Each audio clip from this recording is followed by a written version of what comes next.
Okay, Assalamualaikum and good morning all the students. Okay, jadi hari ni kita nak masuk kepada tajuk partial fractions. Jadi sebelum kita pergi kepada partial fractions, okay, so kita kena tahu dululah tentang rational function. Okay, so yang dipanggil sebagai rational function itu adalah function dalam keadaan macam inilah, fx bahagi dengan gx, yang mana kita akan ada polynomial at the numerator, yang numerator tu yang sebelah atas, denominator tu yang di sebelah bawah. Okay, so both ada polynomials lah di atas dan di bawah. Okay, jadi kalau sebelum ini yang kamu belajar masa sekolah rendah dulu kan, kamu ada proper fraction, improper fraction. Kalau yang proper fraction tu macam mana? Contohnya 1/2, 2/3, nombor yang di atas itu lebih kecil daripada nombor yang di bawah. Kalau katakan improper fraction pula, kita ada macam 4/3 ataupun 5/2 kan. Yang itu adalah improper fraction kalau nombor di atas tu lebih besar daripada nombor di bawah. Okay? Jadi sama juga dengan rational function ini, ya, boleh jadi kita akan ada satu proper fraction, ataupun improper fraction. Dia bergantung kepada degrees of factor at the numerator and denominator. Okay, jadi contoh okey, sekejap tengok nombor 2 tu. If the degree of the numerator is less than the degree at the denominator, then fx is known as the proper fraction. Contohnya macam cikgu bagi kat situ ada x tambah 3, kemudian bahagikan dengan x kuasa 2 tolak 4. Jadi kalau kita perhatikan yang dekat atas ni dia adalah satu linear factor, manakala yang dekat bawah ni dia adalah satu quadratic factor. Jadi darjah di atas kurang daripada darjah di bawah, maka yang ini adalah satu proper fraction.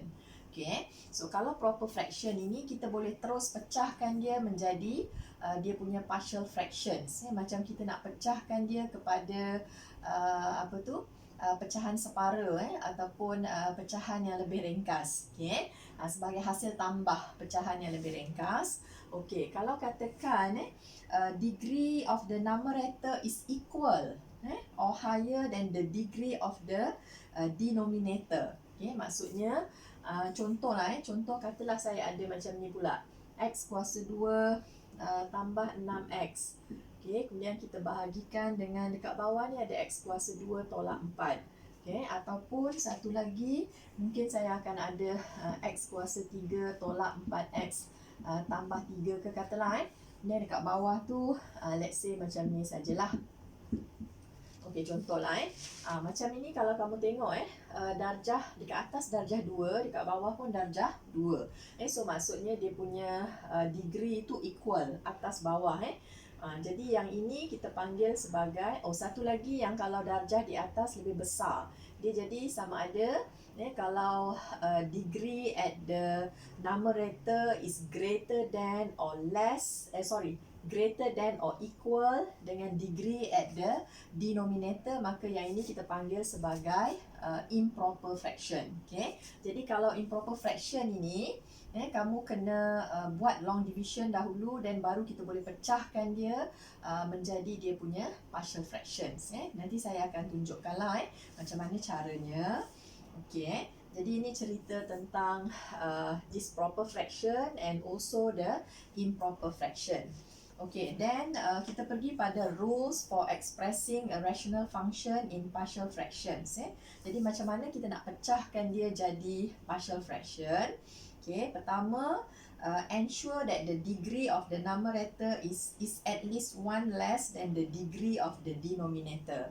Jadi kita kena pastikan bentuknya seperti inilah. Jadi kalau dalam soalan, kalau dalam peperiksaan lah especially, dia tak bagi tahu kita pun yang itu adalah proper fraction ataupun improper fraction. So you have to identify by yourself lah. Kenal pasti dulu. Okay, check dia punya degree atas bawah. Okay, kalau katakan macam ini kurang daripada yang dekat bawah, yang atas kurang daripada yang bawah, maka dia adalah satu proper fraction. Okay. So itu yang first lah kita check. Kalau katakan dia improper fraction, then the long division has to be carried out first. Okay. sebelum kita tukarkan dia jadi partial fraction. Okey, saya dah sebut tadi. Okey, contohnya lah kalau katakan cikgu ada macam ni. Okey, tolak X tambah 5. Kemudian saya nak bahagikan dengan X kuasa 2 tolak X tolak 2. Jadi yang ini jenis proper atau improper. This one is improper. Darjah atas sama. Sama pun masih lagi improper. Jadi kalau improper tak boleh terus pecahkan jadi partial fraction. Kamu kena buat long division dahulu. Maksudnya kita kena buat dahulu yang ini. Proses yang biasa. Long division yang macam cikgu ajar sebelum ni. Okey, tolak X tolak 2. Okey, sini masuk berapa? Sini ialah 2. Jadi kat sini adalah 2X kuasa 2. Okey, kemudian tolak 2X. Kemudian tolak 4. And then kita tolakkan. Okey, ini habis. Kemudian dekat sini dia jadi apa tu? X ya. X. Kemudian 5 tolak 4. 5 tolak 4, so tambah 9. Ini tadi negatif X, sorry Negatif X tambah, okey. Ini 9. Okey. So jadi X tambah 9 lah dekat situ Okey.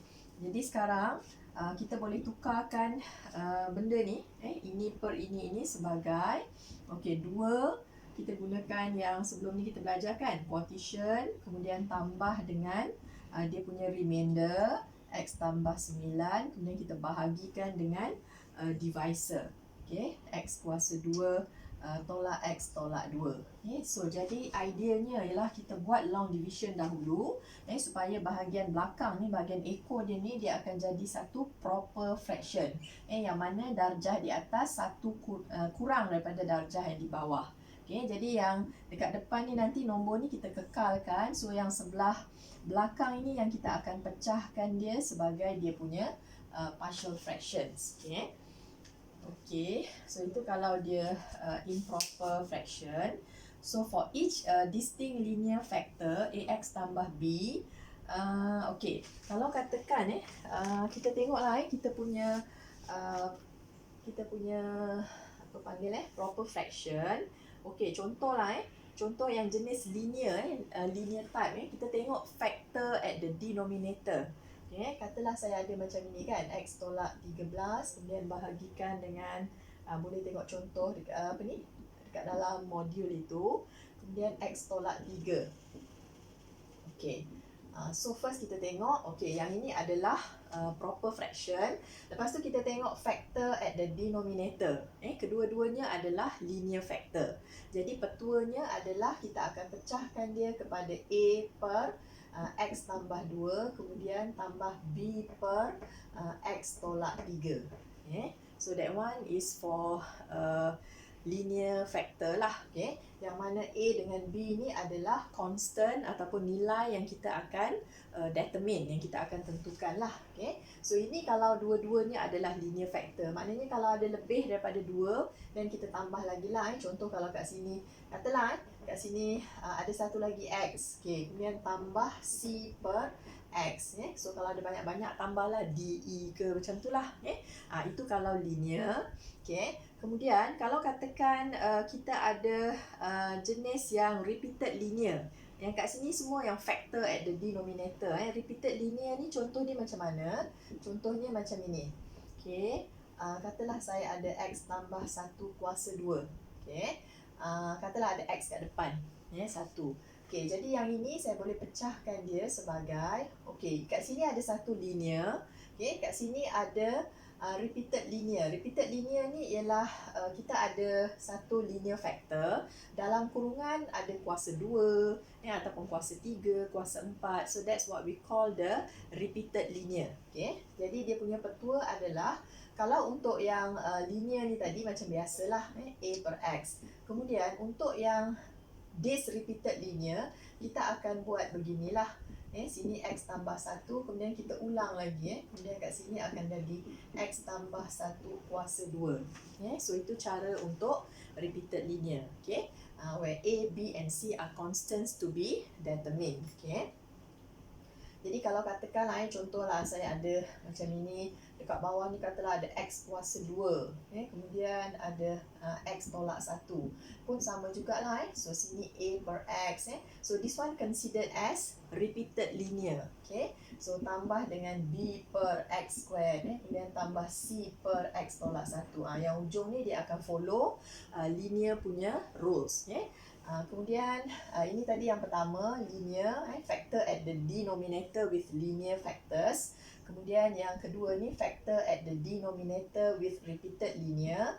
Kemudian yang ketiga, kita ada juga untuk yang factor at the denominator dia jenis yang irreducible quadratic. Maksudnya jenis yang tak boleh nak factorize.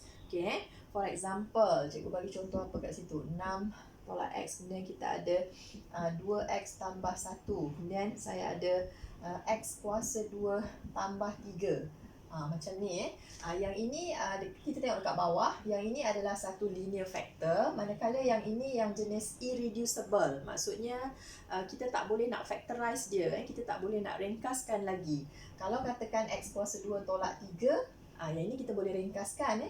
Kita boleh tulis dia sebagai x tolak set 3 darab dengan x tambah set 3. Tapi kalau macam ini is irreducible ataupun jenis yang tak boleh nak factorize. Contoh macam x kuasa 2 tolak 2x tolak 1. Kita tak boleh nak factorize, tak boleh nak pecahkan dia jadi hasil darab two linear factors. Maka ini pun dipanggil sebagai irreducible. Jadi kalau yang irreducible ini, caranya ialah untuk yang linear macam biasa, 2x tambah 1. Tapi untuk yang irreducible ini kita akan ada bx tambah c bahagikan dengan x kuasa 2 tambah 3 tadi. Jadi macam itulah caranya. Kalau katakan dekat bawah ni ada yang boleh kita factorize, katalah macam ni, tapi jenis yang katalah sini x tambah 1, kemudian kat sini ada x kuasa 2 tolak 1. Jadi yang ini kamu kena tukarkan dahulu menjadi x tambah 1. Ini boleh factorize kan? Jadi tukar dulu menjadi hasil darab two linear factors. Dah tukar macam tu, dan baru kita akan tukarkan dalam bentuk menggunakan petua linear sahaja. Maksudnya kat sini kita akan ada tambah b per x tolak 1. Oh sorry, ni tukarlah sikit. Tak maulah yang ini sama je pula kan. 2x tambah 1, 2x tambah 1. So sini ialah 2x tambah 1, kemudian tambah c per dengan x tambah 1. Sorry lah tak perasan pula. Jadi itulah maksudnya. Kalau boleh factorize, then factorize dulu, tukar menjadi linear. Sebab partial fraction yang kita dapat tu dia akan lebih ringkas berbanding kalau yang di sini ni kita gunakan yang bx tambah c. Jadi itulah untuk linear factor, repeated linear factor, dan satu irreducible quadratic factor. Kemudian untuk yang kalau jenis ini semua ni yang jenis proper fraction. Kalau yang improper fraction, so macam biasa kita akan buat long division dahulu, lepas tu dapatkan hasil begini, dan yang kat belakang ini baru kita pecahkan menjadi partial fraction. Cara nak pecahkan jadi partial fraction yang ekor kat belakang ni pun kita akan follow semua step yang cikgu dah bagi tahu tadilah, 1, 2, 3. Dan nanti jawapan akhir dia kita akan balik semula pada 2 tambahlah apa dia punya partial fractions lah yang kita telah pecahkan tadi. So lepas ni nanti cikgu akan tunjukkan contoh untuk setiap satu case ini tadi. Kamu boleh lengkapkan modul itu. Kemudian ada lagi satu contoh tu nanti kamu boleh cuba sendiri. Cikgu akan bagi dia punya jawapan ataupun dia punya workings dekat dalam Telegram. Nanti kita jumpa lagi dalam next video.